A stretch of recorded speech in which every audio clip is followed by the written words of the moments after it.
తాకట్లో ఉన్న మీ బంగారాన్ని విడిపించి ఆ రోజు ఆన్లైన్ రేటుకి కొంటాం. Sharma gold company.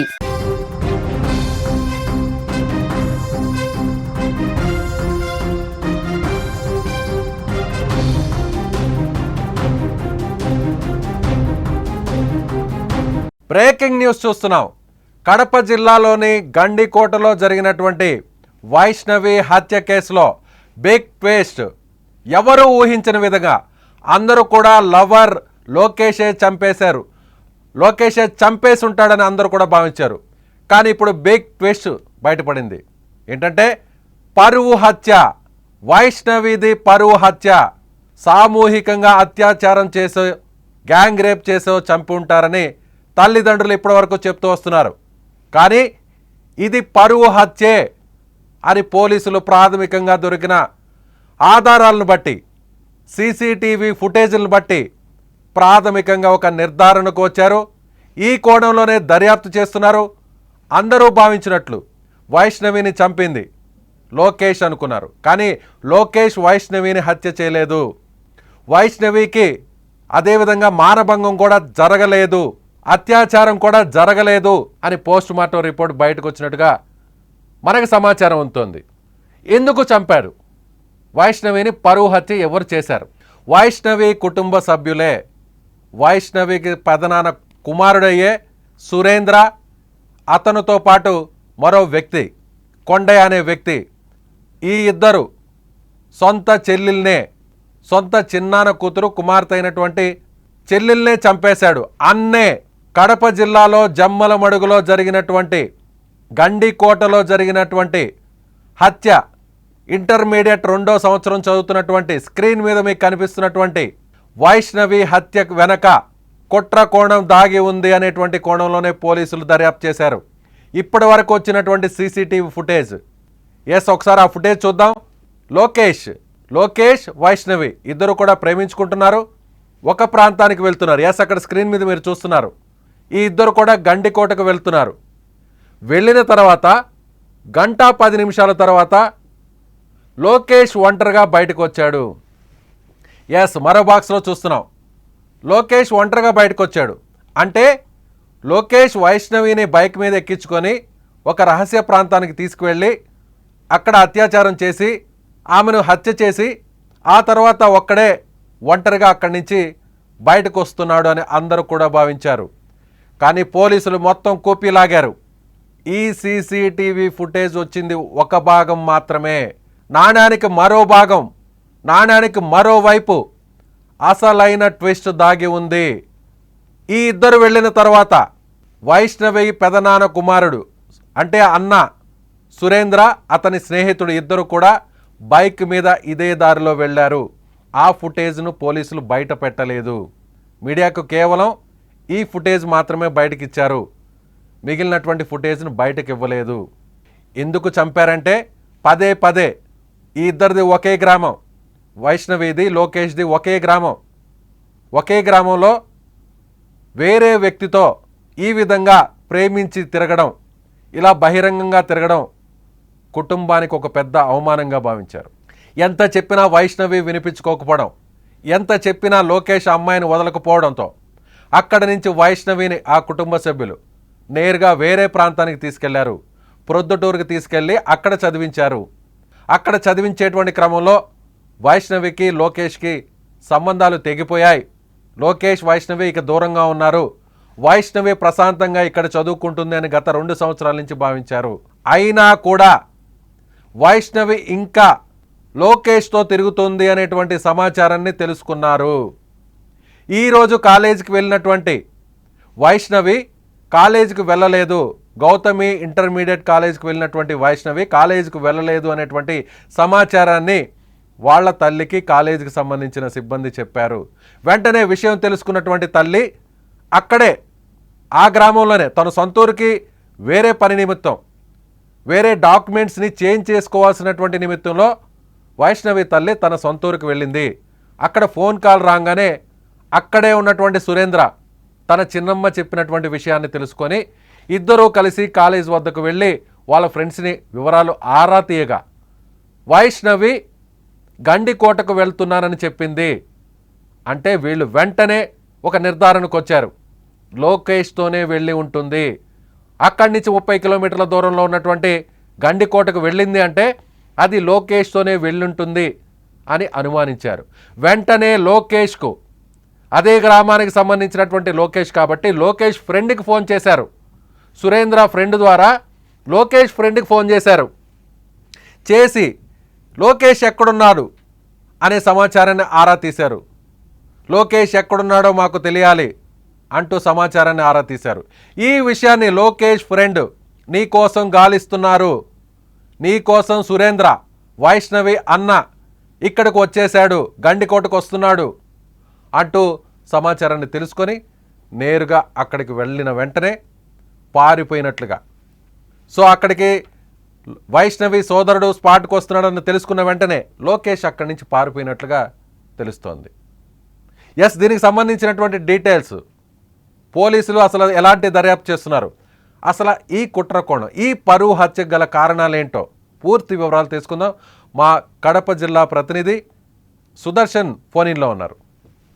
సుదర్శన్, చరిత్రలో గతంలో ఒక గండికోట రహస్యం ఉంది. అయితే నిన్న జరిగినటువంటి గండికోటలో జరిగిన సరికొత్త రహస్యాన్ని రహస్యంగానే ఉంచకుండా ఆ రహస్యాన్ని బద్దలు చేసే ప్రయత్నం పోలీసులు చేస్తూ ఉన్నారు.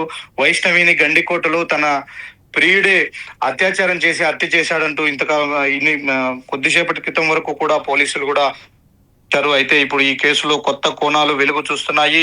పరువు హత్యగా ఇప్పుడు పోలీసులు దీన్ని చూస్తున్నారు. అదే కోణంలో విచారణ చేస్తున్నట్టుగా మనకు సమాచారం అందుతూ ఉంది. ఎందుకంటే లోకేష్ లోపలికి గండికోటకు వైష్ణవితో కలిసి వెళ్ళిన సమయము, అలాగే లోకేష్ ఒంటరిగా బయటకు వచ్చినటువంటి సీసీ ఫుటేజ్ నే కాకుండా లోకేష్ వెళ్ళిన కొద్దిసేపటికే వైష్ణవి అన్నలు సురేంద్ర, కొండయ్య అక్కడికి వెళ్లారు. ఇద్దరు వాళ్ళు వెళ్ళినటువంటి సీసీ ఫుటేజ్, అలాగే వాళ్ళు తిరిగి వచ్చినటువంటి సీసీ ఫుటేజ్ ను కూడా పోలీసులు అనాలిసిస్ చేశారు. ఇవన్నీ చేసిన నేపథ్యంలో పోలీసులు కొంత ఒక నిర్ధారణకు వస్తున్నట్టుగా మనకు సమాచారం అందుతుంది. దీనికి సంబంధించి ఇప్పటి వరకు లోకేష్ ను ఒక్కరినే ఎఫ్ఐఆర్ లో చేర్చారు. అంతేకాకుండా వీళ్ళ ఇద్దరు అంటే వైష్ణవి బ్రదర్స్ పైన కూడా అనుమానాలు ఉండడంతో వారిని కూడా ఎఫ్ఐఆర్ లో చేర్చే ప్రయత్నం చేస్తూ ఉన్నారు. కొద్దిసేపటి క్రితమే వైష్ణవి మృతదేహాన్ని వారి బంధువులకు అప్పజెప్పారు. వాళ్ళు వాళ్ళ సొంతూరికి తీసుకెళ్తూ ఉన్నారు. అయితే ఈ మొత్తం ట్విస్ట్ లో ఛేదించే ప్రయత్నంలో కొన్ని నమ్మలేని నిజాలు పోలీసులకు తెలుస్తూ ఉన్నాయి, అలాగే వెలుగులోకి వస్తున్నాయి. కొద్దిసేపటి క్రితమే వైష్ణవి పోస్ట్ మార్టం రిపోర్ట్ కూడా వచ్చింది. వైష్ణవి పైన ఎలాంటి అత్యాచారం జరగలేదు అని డాక్టర్లు నిర్ధారించారు. అంటే లోకేష్, వైష్ణవి ఇద్దరు కలిసి గండికోటకు వెళ్లారు. వాళ్ళు వెళ్ళిన విషయాన్ని కొన్ని నిమిషాల వ్యవధిలోనే వైష్ణవి అన్నలైనటువంటి సురేంద్ర, కొండయ్య తెలుసుకొని వాళ్ళు నేరుగా గండికోటకి వెళ్లే ప్రయత్నం చేశారు. అంతలోపే లోకేష్ తోనే వెళ్ళిందా తన చెల్లెలు, లేకంటే ఇంకెక్కడికైనా వెళ్ళిందా అనే దాన్ని నిర్ధారించుకోవడం కోసం లోకేష్ బావ వరుస అయినటువంటి ఒక వ్యక్తికి, అదే గ్రామానికి చెందినటువంటి మరో వ్యక్తికి ఫోన్ చేశారు. ఫోన్ చేసిన వెంటనే అతను లేదు, కడపకి వెళ్ళాడు, అక్కడికి వెళ్ళాడు, ఇక్కడికి వెళ్ళాడు అని చెప్పారు. ఫైనల్ గా లోకేష్ నెంబర్ అతనికి నేను కాల్ చేస్తాను అంటూ సురేంద్ర నెంబర్ తీసుకున్నాడు. ఆ నెంబరు తిరిగి లోకేష్ కు డైల్ చేసే ప్రయత్నంలో బిజీ అని వచ్చింది. అంటే అప్పటికే లోకేష్ బావ అతనికి సమాచారం ఇచ్చాడు, సురేంద్ర నీ గురించి ఆరా తీస్తూ ఉన్నాడు, నువ్వు గండికోటకి వెళ్ళావన్న విషయాన్ని కూడా సురేంద్రకు సమాచారం వెళ్ళింది. కాబట్టి వాళ్ళు అక్కడికి వచ్చే ప్రమాదం ఉందని చెప్పడంతో ఈ సమాచారం అందుకున్నటువంటి లోకేష్ అక్కడి నుంచి ఇద్దరు మీ అన్నలు వస్తున్నారు ఇక్కడికి, మన ఇద్దరం వెళ్ళిపోదాము అంటూ వైష్ణవికి చెప్పాడు. అయితే వైష్ణవి మన ఇద్దరము ఎదురు పడితే వాళ్ళకు మరింత కోపం వస్తుంది ఇద్దరిపైన, వాళ్ళు ఇద్దరిని ఏమైనా చేసే అవకాశం ఉంటుంది, కాబట్టి నువ్వు ఇక్కడి నుంచి వెళ్ళిపో, నేను ఏదో ఒక విధంగా ఇక్కడి నుంచి తప్పించుకొని వెళ్ళిపోతానంటూ లోకేష్ కు చెప్పినట్టుగా మనకు సమాచారం అందుతుంది. అందులో భాగంగానే తిరిగి రిటర్న్ వచ్చే ప్రయత్నంలో లోకేష్ ఒక్కడే వచ్చాడు.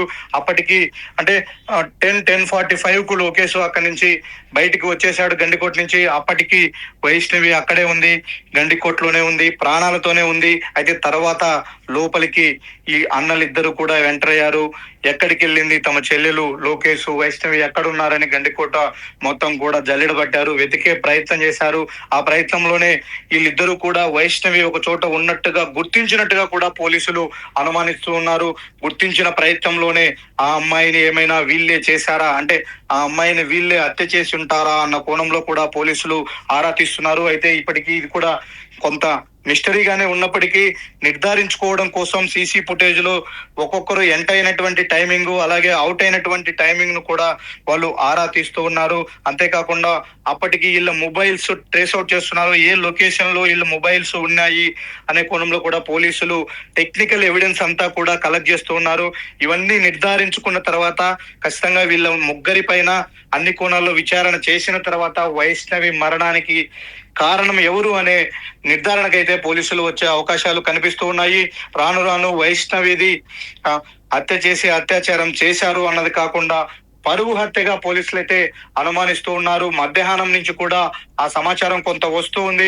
లోకేష్ సైడ్ నుంచి ఫ్రెండ్స్ కూడా చెప్తూ వచ్చారు, ఇది ఇలా జరగలేదు, లోకేష్ ఆ అమ్మాయిని చంపేంత ధైర్యం చెయ్యడు, ఆ అమ్మాయి ఇతను ఇద్దరు కూడా ప్రేమించుకుంటూ ఉన్నారు, అందులో భాగంగానే ఇద్దరు ఇష్టపడే అక్కడికి వెళ్ళారు కాబట్టి ఎట్టి పరిస్థితుల్లో ఒకరిని ఒకరు అక్కడ చంపాల్సినటువంటి సిచ్యుయేషన్ రానే రాదు అంటూ కూడా లోకేష్ ఫ్రెండ్స్ మధ్యాహ్నం నుంచి కూడా వాళ్ళ సర్కిల్లో వాదించుకుంటూ ఉన్నారు. అయితే మరి ఇంతకాలం అన్ని వేళ్ళు లోకేష్ వైపే చూపించాయి, ఇప్పుడు లోకేష్ కు అంత సీన్ లేదు, అలాంటి దారుణానికి వాడు పాల్పడ్డు, వాళ్ళిద్దరు ప్రేమించుకున్నారు అని చెప్తున్న నేపథ్యంలో వైష్ణవిని చంపింది ఎవరు? లోకేష్ 10:45 కు గండికోట నుంచి బయటకు వచ్చేసాడు. సీసీ ఫుటేజ్ లో ఆ టైమింగ్ క్లియర్ గా చూపిస్తుంది, ఒక్కడే వచ్చాడు. అప్పటికి వైష్ణవి ప్రాణాలతోనే గండికోటలో ఉంది. అంటే వైష్ణవి చావుకు లోకేష్ కారణం కాదు అని ఒక ప్రాథమిక నిర్ధారణకు పోలీసులు వచ్చారు. వైష్ణవి పోస్ట్ మార్టం రిపోర్ట్ లో మరికొంత సమాచారం, అమ్మాయి పైన ఎలాంటి అత్యాచారం జరగలేదు, అలాగే 12-1 గంట మధ్యలో ఆ అమ్మాయి ప్రాణం విడిచింది. వైష్ణవి పోస్ట్ మార్టం రిపోర్ట్ లో ఏ సమయంలో చనిపోయి ఉంటుంది అనే దాన్ని కూడా డాక్టర్లు నిర్ధారించుకున్నారు. అంటే 10:45కే లోకేష్ బయటకు వచ్చేస్తే 12-1 గంట మధ్యలో వైష్ణవి చనిపోతే ఎవరు చంపారు అంటే వీళ్ళిద్దరిని పట్టుకోవడం కోసం వచ్చినటువంటి లోకేష్ బ్రదర్స్ ఇద్దరు గండికోటలో తర్వాత లోకేష్ బయటకు వచ్చిన తర్వాత ఎంటర్ అయ్యారు. వాళ్ళిద్దరిని వెతికే ప్రయత్నం చేశారు. ఆ ప్రయత్నంలో వైష్ణవి ఒక్కటే వాళ్ళ కంటబడిందా? అప్పుడు ఆ అమ్మాయి ఏ పరిస్థితుల్లో ఉంది? అయితే ఆ పరిస్థితులను చూసి వీళ్ళు ఏ విధంగా రియాక్ట్ అయ్యారు, ఆ అమ్మాయిని ఏ విధంగా ఇబ్బంది పెట్టే ప్రయత్నం చేశారు అనేది ఇప్పుడు పోలీసులు విచారణ చేస్తూ ఉన్నారు. రేపటికి పూర్తి స్థాయిలో క్లారిటీ వచ్చే అవకాశాలు అయితే కనిపిస్తూ ఉన్నాయి. ఎస్, అంటే వాళ్ళ తల్లిదండ్రులకి సమాచారం తెలిసి ఉంటుందా సుదర్శన్?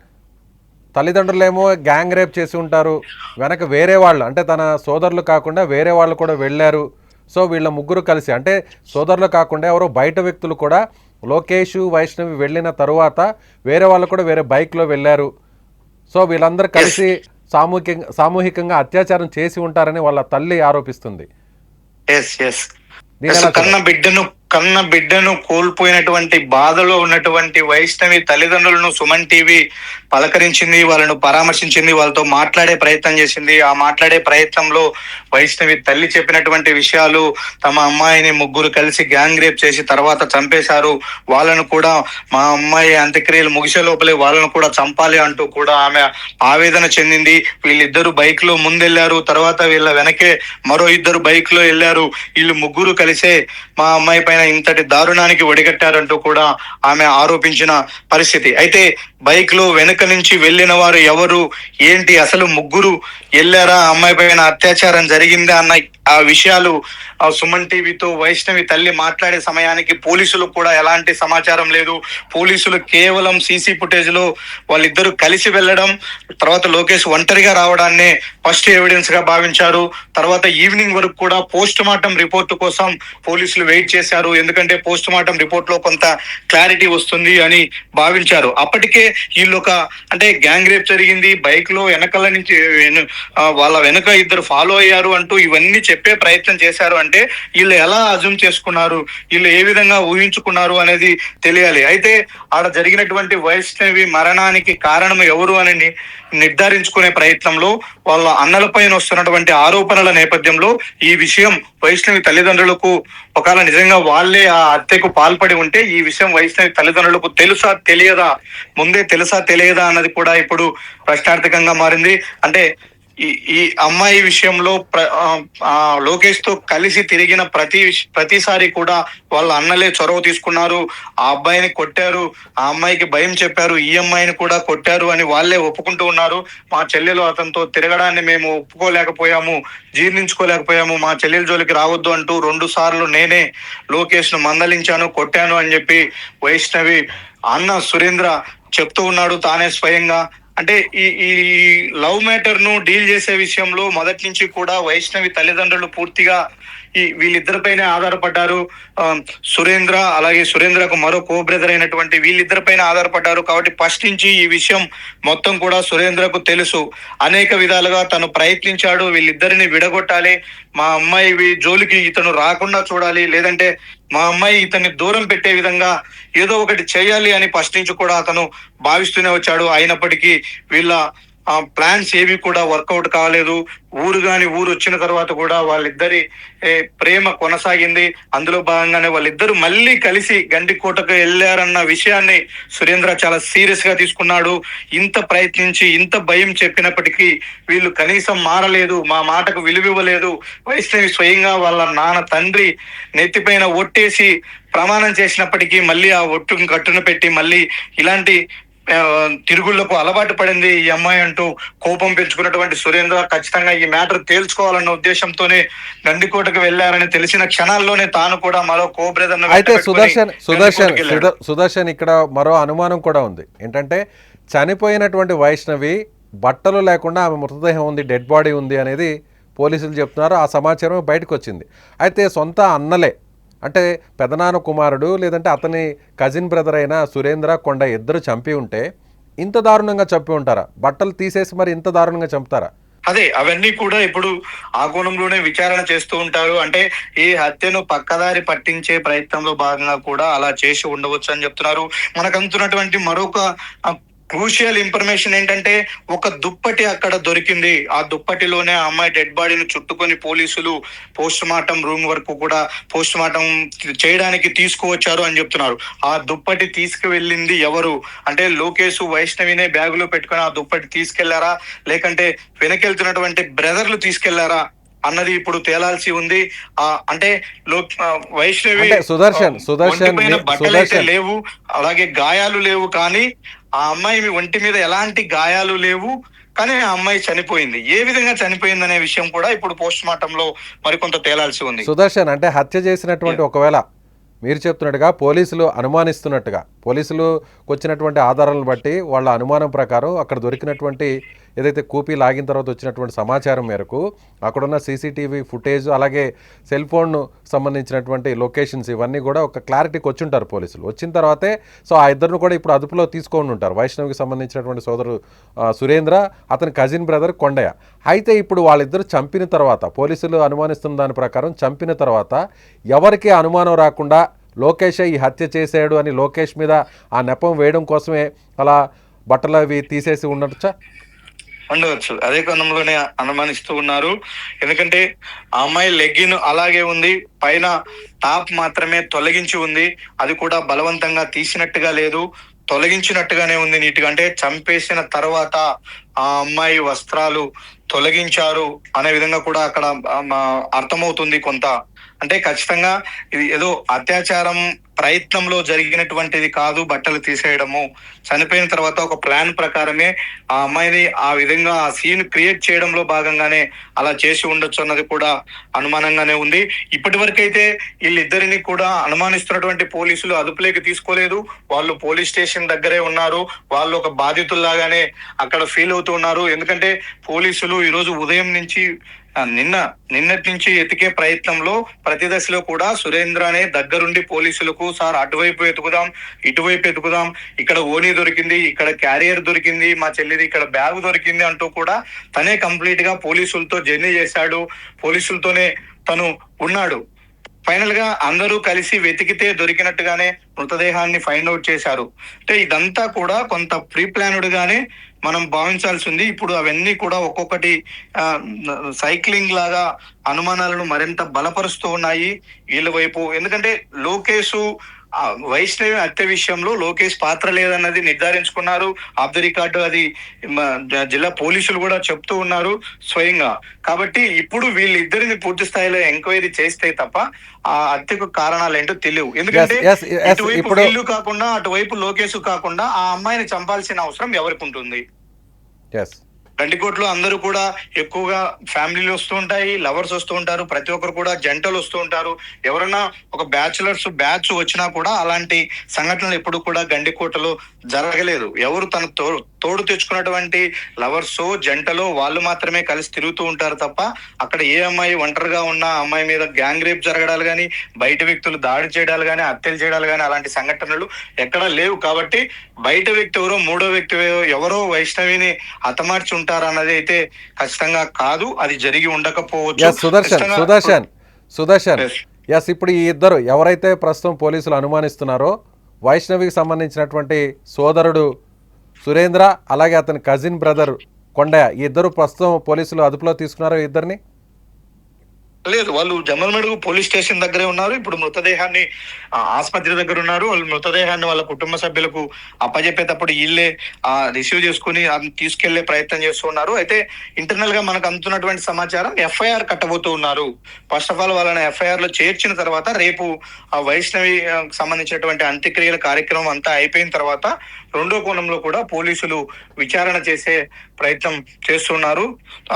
అంత కొంత సమయాన్ని తీసుకొని ఇంకా మనం చెప్పినటువంటి ఈ ఫోన్ లొకేషన్ కావచ్చు, నెట్వర్క్ లొకేషన్స్ కావచ్చు, అలాగే సీసీ ఫుటేజ్ లో రికార్డ్ అయినటువంటి టైమింగ్స్, ఇవన్నీ టెక్నికల్ ఎవిడెన్స్ అన్ని కూడా అనాలిసిస్ చేసిన తర్వాత అవన్నీ ముందు పెట్టుకొని మీరు ఈ టైంకి వెళ్ళారు, ఈ టైంకి వచ్చారు, అసలు ఎందుకు వెళ్లాల్సి వచ్చింది, మీకు ఎలా ఇన్ఫర్మేషన్ వచ్చింది, లోపల ఈ సమయంలో ఏం జరిగింది, లోకేష్ ఒకడే బయటకు వచ్చిన తర్వాత వైష్ణవి అక్కడ ఉందన్న విషయాన్ని మీరు ఎలా గుర్తించారు, ఈ క్వశ్చన్స్ అన్ని కూడా ఇప్పుడు వాళ్ళకు ఇంట్రాగేషన్ లో పోలీసులు సంధించే అవకాశం ఉంది. వాటన్నిటికీ వాళ్ళు చెప్పే సమాధానాన్ని బట్టే పోలీసులు పూర్తి స్థాయిలో ఒక నిర్ధారణకు వచ్చే అవకాశాలు కనిపిస్తున్నాయి. Right Sudarshan, thank you. So ఇది పోలీసులు అయితే ప్రస్తుతానికైతే మాత్రం అనధికారికంగా లోకేష్ మాత్రం చంపలేదు, అలాగే అందరూ భావిస్తున్నట్లుగా బట్టలు తీసేసినంత మాత్రాన ఆ అమ్మాయి మీద అఘాయిత్యం జరిగిందని అందరూ కూడా భావించారు. కానీ పోస్ట్ మార్టం రిపోర్ట్లో ఎక్కడ కూడా అత్యాచారం జరగలేదు అనేటువంటి విషయాన్ని కూడా పోలీసులు అనధికారికంగా చెప్తున్నటువంటి మాట. సో పూర్తిగా ఆధారాలన్నీ వచ్చిన తర్వాత వాళ్ళకు వచ్చినటువంటి సమాచారాన్ని అంతా కూడా క్రోడీకరించుకున్న తర్వాత ఎవరైతే నిందితులు ఉన్నారో వాళ్ళని అదుపులోకి తీసుకొని వాళ్ళని పూర్తి స్థాయిలో విచారించిన తర్వాత అప్పుడు ఈ విషయాలన్నింటినీ కూడా పోలీసులు బయటకు వెల్లడించే అవకాశం ఉంది.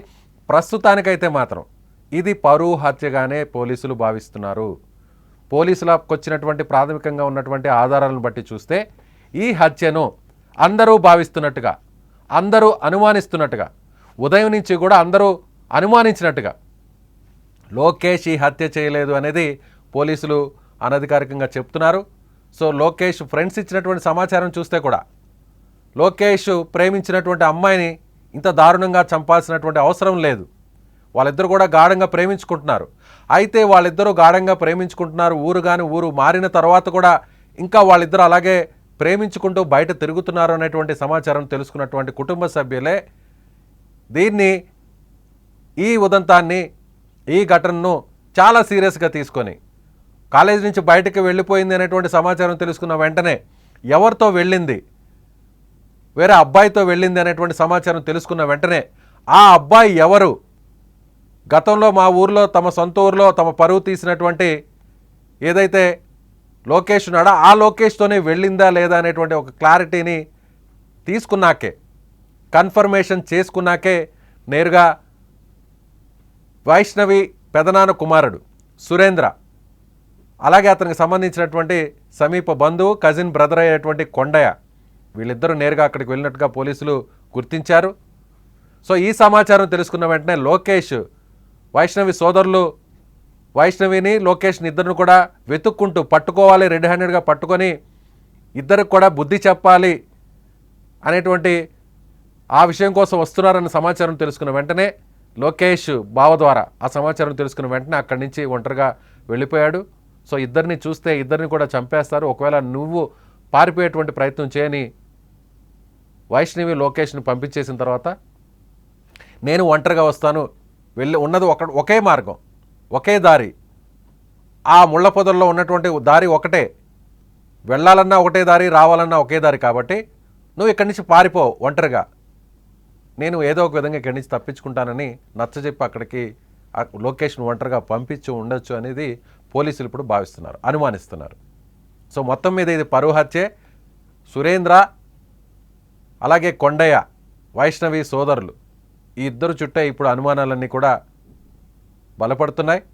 ఇది ఖచ్చితంగా పరువు హత్య అయి ఉంటుందనేటువంటి కోణంలో పోలీసులు దర్యాప్తు చేస్తున్నారు. లోకేష్ అయితే ఈ హత్య చేయలేదు అనేటువంటి ఒక ప్రాథమిక నిర్ధారణకు పోలీసులు వచ్చినట్లుగా తెలుస్తుంది. అక్కడ దొరికినటువంటి ఆధారాలు, ముఖ్యంగా వైష్ణవిని అత్యాచారం చేయలేదు, మరి అలాంటప్పుడు వైష్ణవి ఒంటి మీద బట్టలు ఎందుకు లేవు అంటే, హత్య చేసినటువంటి ఎవరైతే పోలీసులు అనుమానిస్తున్నట్లుగా వాళ్ళు తమ మీదకు ఈ హత్య నేరం రాకూడదని, ఎవరికి అనుమానం రాకూడదని ఈ నెపాన్ని లోకేష్ మీదే వేసేలా. సో లోకేష్ అక్కడి నుంచి తీసుకెళ్లిన విషయం ఫ్రెండ్స్కు తెలుసు కాబట్టి, వైష్ణవి ఫ్రెండ్స్కు తెలుసు కాబట్టి, సో ఒకవేళ వైష్ణవి చంపేసి ఉంటే, వైష్ణవి హత్య చేసాం కాబట్టి ఈ విధంగా